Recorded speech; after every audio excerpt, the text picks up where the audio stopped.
Ce jeudi 8 mars, plusieurs pays à travers le monde célèbrent la Journée internationale des droits de la femme.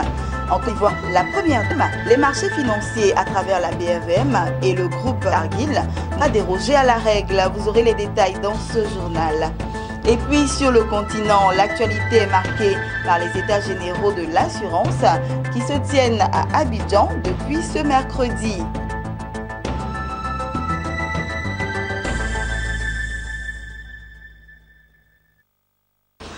Bonsoir à tous et surtout bonsoir à toutes les femmes. On va parler d'un élément qui touche particulièrement les femmes. Aujourd'hui, 8 mars, le monde entier célèbre la Journée internationale des droits de la femme. En Côte d'Ivoire, la BRVM, qui est la Bourse régionale des valeurs mobilières, a tenu à marquer l'événement à travers un son de cloche pour sensibiliser les acteurs des marchés financiers sur l'égalité hommes-femmes. Il s'agissait également pour le directeur général de l'institution de valoriser le potentiel économique des femmes et l'importance de leurs actions dans le secteur financier pour un développement durable. Corona C. Congo et Marie Seri pour le reportage. Une sonnerie de cloche sensibiliser les décideurs, les acteurs politiques, économiques et les marchés financiers sur l'égalité hommes-femmes.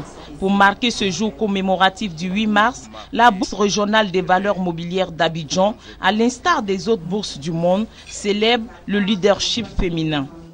L'histoire du monde et l'histoire africaine a déjà, en tout cas, est très riche en matière donc de célébrité féminine. J'ai cité le cas de Nefertiti en Égypte, de Cléopâtre en Égypte, j'ai cité le cas de la reine Abla Pokou, le cas des Amazones du Bénin, le cas des Nana Benz du Togo. Toutes ces femmes qui, dans l'histoire africaine, ont fait preuve d'intelligence, de courage, de sacrifice, de détermination, de leadership. Donc ce n'est pas nouveau pour nous les Africains de voir les femmes jouer des rôles de premier plan dans nos économies. Cette journée d'hommage à la femme, c'est aussi la question de sa présence dans le domaine économique, sur tous les marchés financiers. Sur un effectif de 68 personnes à la Bourse régionale des valeurs mobilières d'Abidjan, seulement 2 femmes sont directrices, 7 femmes chefs de service et aucune au conseil d'administration selon le directeur général, soit un peu moins du tiers de l'effectif. Malgré ce chiffre inégal, le pourcentage des femmes aux portes des marchés financiers est en nette augmentation. Les femmes présentes à cette cérémonie appellent à la scolarisation des jeunes filles et à une inclusion à tous les niveaux de décision et de gestion. En tant que DG, nous essayons de faire des efforts conscients à notre niveau, mais aussi au niveau de la culture d'entreprise pour s'assurer que toutes les femmes ont les mêmes chances que les hommes à gravir ces échelons. L'égalité entre hommes et femmes fait partie des objectifs du millénaire pour le développement établi par l'ONU. Garantir l'égalité d'accès des femmes dans les institutions financières est le défi que veut relever les institutions boursières à travers le monde et aussi en Côte d'Ivoire. Toujours en Côte d'Ivoire, la Journée internationale des droits de la femme est à sa 41e édition. Pour cette année, le thème choisi est « Inclusion financière pour l'autonomisation de la femme et de la jeune fille en milieu rural ». En témoignent les actions de la première dame de Côte d'Ivoire, Dominique Ouattara, à travers le FAFSI, qui est le fonds d'appui aux femmes de Côte d'Ivoire. Un exemple d'inclusion financière dans le pays. La Journée internationale des droits de la femme, la 41e édition de la célébration de cet événement en Côte d'Ivoire, a été marquée par un défilé des femmes de toutes les couches sociales.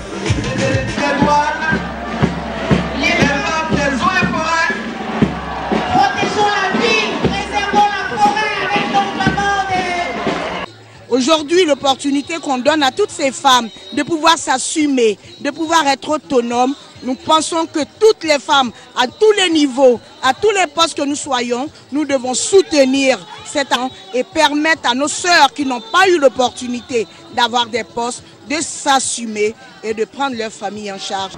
Ce sont des femmes épanouies et pleines de confiance qui ont fièrement démontré leur appartenance au secteur économique, social et politique. Ce 8 mars, à l'occasion de cette journée qui leur est dédiée, elles se sont réunies autour du thème « Inclusion financière pour l'autonomisation de la femme et de la jeune fille en milieu rural », gage d'un développement financier et harmonieux.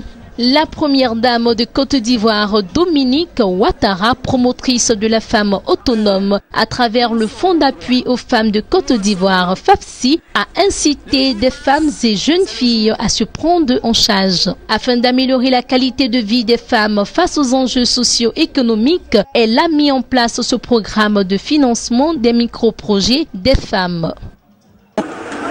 Tout comme je l'ai fait déjà depuis 5 ans. Je m'engage donc à continuer à apporter mon soutien à mes sœurs à travers le FAFSI pour l'amélioration de leurs conditions de vie. C'est dans ce même objectif que je mets aujourd'hui à la disposition de mes sœurs de Cocody un montant additionnel du FAFSI de 150 millions de francs CFA pour le financement. Le 150 millions de francs CFA pour le financement de leurs nouveaux projets.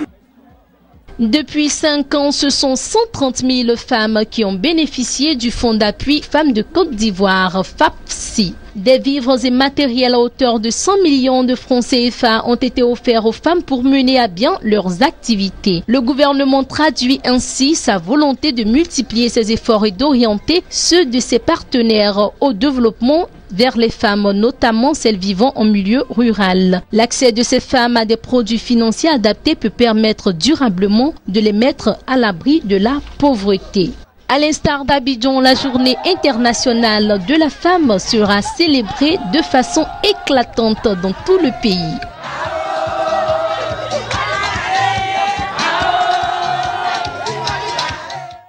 Voilà, c'était le reportage de Ariane Touré. Restons toujours dans la mouvance de la Journée internationale des droits de la femme. Et cette fois-ci, intéressons-nous à la manière dont les femmes de l'entreprise Cargill l'ont célébré. À Cargill, leurs cœurs l'ont emporté sur le droit. Les femmes de cette société de cacao ont fait don de vivre à l'orphelinat de garçons de Bingerville. Un moment à forte charge émotionnelle pour ces femmes de l'entreprise Cargill. Des larmes de femmes versées à l'orphelinat de garçons de Bingerville. Les femmes de la société Cargill n'ont pas pu retenir leurs larmes face au caractère imprévisible de la vie qui a poussé ces jeunes pensionnaires sans père ni mère pour la majorité à trouver refuge à l'orphelinat de garçons de Bingerville. En tant que mère, ça m'a touchée parce que vraiment je me suis sentie vraiment très touchée. Puis je me suis mise à leur place. Ils n'ont pas de parents, ils n'ont personne. C'est vrai qu'il y a des gens qui s'occupent d'eux, mais vraiment la présence d'une mère ou bien d'un père à côté est plus intéressante, quoi. Vraiment, je tire mon chapeau aux responsables de l'orphelinat qui vraiment s'occupent très bien de ses enfants et puis que Dieu leur donne toujours la force de le faire. Fort heureusement, l'orphelinat de garçons de Bingerville a été créé pour donner une seconde chance aux enfants avec pour objectif de faire d'eux des citoyens modèles. Et les femmes de Cargill ont décidé d'y contribuer par ces dons de vivre et non-vivre. Cargill, au-delà d'être le leader dans l'exportation du cacao en Côte d'Ivoire, a aussi une grande responsabilité sociétale. Donc c'est vrai qu'en tant que maire de Cargill, nous avons posé cet acte symbolique, mais c'est toute la direction de Cargill, c'est toute la compagnie Cargill qui nous accompagne dans cet acte. Nous avons voulu poser un acte d'amour en fait. C'est vrai que c'est un acte social. Nous, en tant que femmes de Cargill, nous avons décidé d'apporter ne serait-ce qu'un tout petit plus à ce qu'ils ont déjà. Voilà, et nous espérons que ça sera apprécié à sa juste valeur. Le collège des femmes qui travaillent à l'orphelinat n'a pas été oublié. Elles ont également reçu des cadeaux de la délégation des femmes venues de Cargill. Des dons qui ne laissent pas indifférents les responsables de l'orphelinat de Bingerville qui ont appelé les entreprises ivoiriennes à suivre l'exemple de Cargill. C'est un événement heureux, une très grande joie, une immense joie pour nous de savoir que Cargill, à travers toutes les femmes à l'occasion de cette journée internationale de la femme, pense aux orphelins de l'orphelinat de Garçons de Benjerville. Nous demandons à toutes les personnes qui ont la main sur le cœur, des personnes de bonne volonté, de penser à nos orphelins.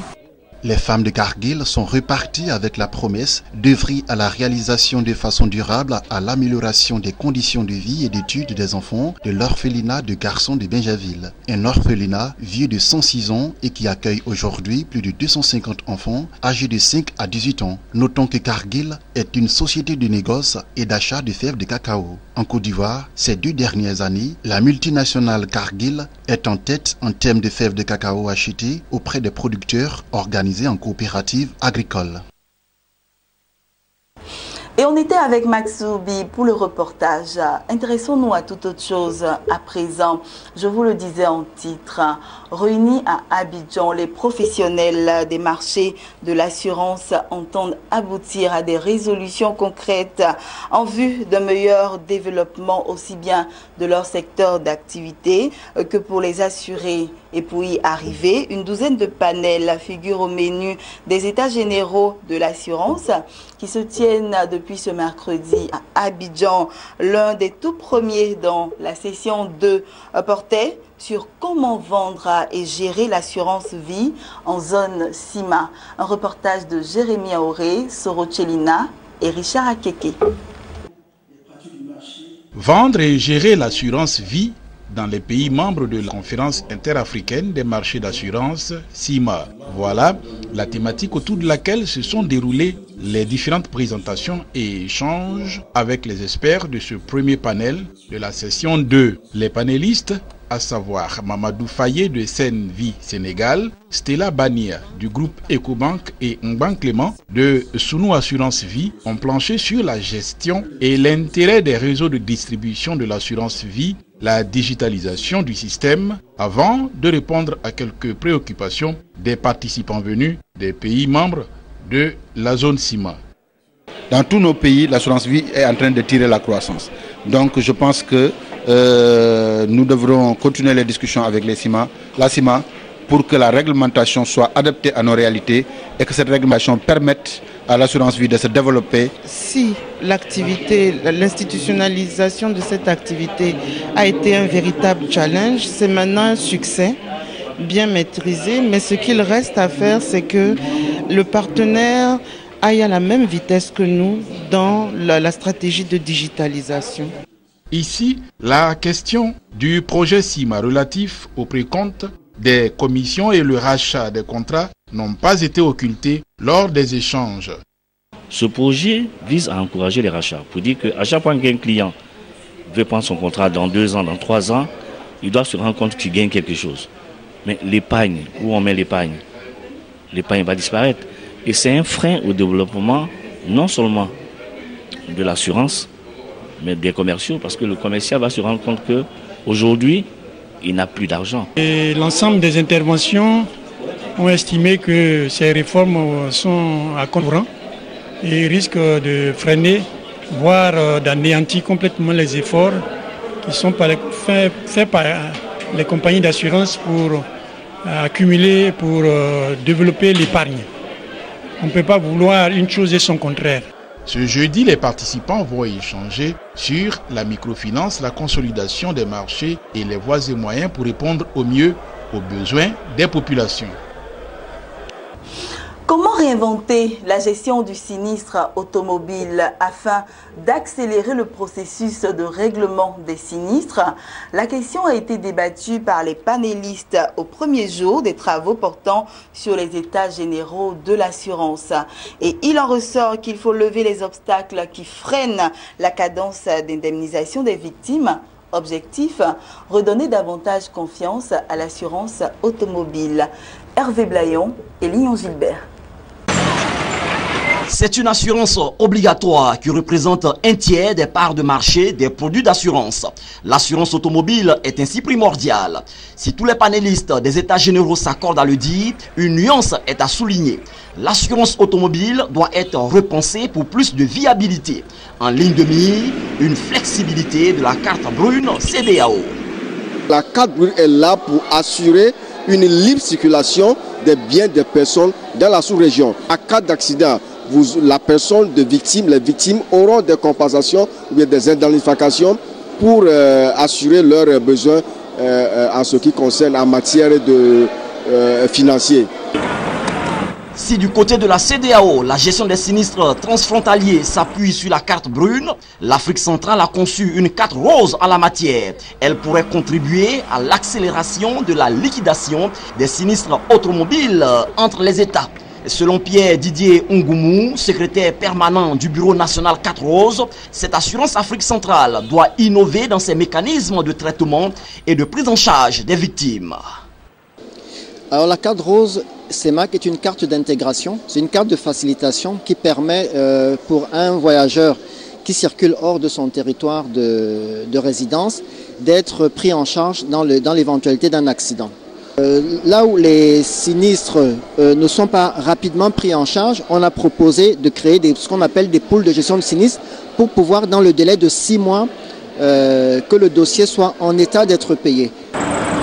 Pour les participants, une réforme de l'assurance automobile s'impose. Elle devra réduire le délai de constatation des accidents afin que les sinistres soient payés au plus tôt. Objectif, sinistre automobile en 2 jours, comme cela se fait au Maroc. Un rêve caressé par les participants des assises d'Abidjan. Et on reste toujours dans le domaine de l'assurance. Pour terminer, les sociétés d'assurance, on le sait, placent une partie des primes prévues auprès des clients afin d'en tirer profit. C'est pourquoi elles ont suivi avec beaucoup d'intérêt les travaux portant sur le rôle des marchés financiers et ses opportunités en termes de levée de ressources longues. Les acteurs de l'assurance vie, quant à eux, se sont penchés sur les mesures incitatives fiscales prévues par la réglementation en zone CIMA. Les acteurs de l'assurance vie ont fait le constat de nombreuses imperfections dans le code des assurances. Dans ce panel, les participants dénoncent une fiscalité non incitative, aussi bien pour les assurés que pour les compagnies d'assurance. Pour eux, les États doivent impérativement réformer les bonifications dans la réglementation fiscale dans la zone CIMA. Un toilettage s'impose afin que les prestations vie proposées aux assurés soient plus attrayantes. Il y a donc la fiscalité indirecte. Nous la connaissons, il n'y a pas de TVA. S'agissant donc des compagnies d'assurance vie, il n'y a pas donc de taxes sur les contrats d'assurance. Donc on peut dire que c'est positif à la fois surtout pour les assurés. Pour les compagnies d'assurance, le président l'a dit tout à l'heure, c'est pas positif parce que, comment dire, dans le système donc, de la TVA, si vous n'êtes pas assujetti, vous ne récupérez pas. Donc en fait, vous avez donc une augmentation donc, des charges. Au niveau donc impôt sur les bénéfices et le droit commun. Donc en réalité, le dispositif fiscal n'est pas très incitatif. Sur la question des relations entre les marchés financiers et l'assurance vie, la communication du directeur de la Bourse régionale des valeurs mobilières BRVM a permis de passer en revue les performances réalisées par l'économie de la sous-région. De même a été présenté aux assureurs les prochaines opportunités de participation aux emprunts, au refinancement et à l'augmentation de capital à 3 milliards de francs CFA imposés aux maisons d'assurance. Aujourd'hui, dans la grande majorité, les placements des compagnies d'assurance se font sur des dépôts bancaires au détriment des obligations et des actions. Je crois que nous avons saisi l'occasion pour sensibiliser les compagnies d'assurance au fait de pouvoir investir davantage sur les instruments de marché. Des recommandations sont attendues à l'issue de ces états généraux de l'assurance. Les professionnels de l'assurance vie y mettent de l'espoir afin que le secteur d'activité puisse connaître un développement plus probant. Voilà, c'était le reportage de Mondésir Nascimento Odifini et Richard Akeke. C'est ici que nous refermons ce journal. Je vous souhaite une bonne suite de programmes sur Business 24 Africa.